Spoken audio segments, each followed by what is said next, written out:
reason for that is runners have to qualify for this marathon. New video shows a day of triumph and celebration at the Boston Marathon. Cheering crowds oblivious to what was about to happen.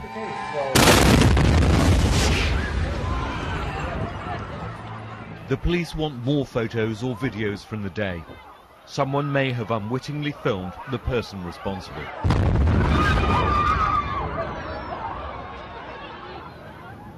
Forensic specialists have been scouring the scene, searching through tiny bits of debris for clues and evidence.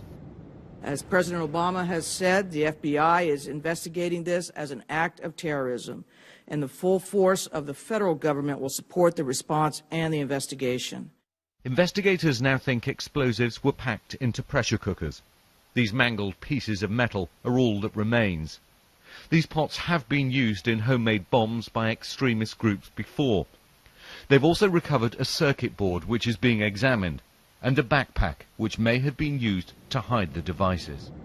We now know that 3 people died in the attacks, 2 young women and an 8-year-old boy, and more than 170 people were injured, some of them with terrible wounds. Vigils are being held across Boston again this evening, a city still bewildered by what's happened here. JP and Paul Norton were in the crowd when the bomb went off. Moments later, Paul called his mother saying, "I've been hurt, real bad." The brothers both lost a leg. And then they cry, and then they ask again, and then they cry again.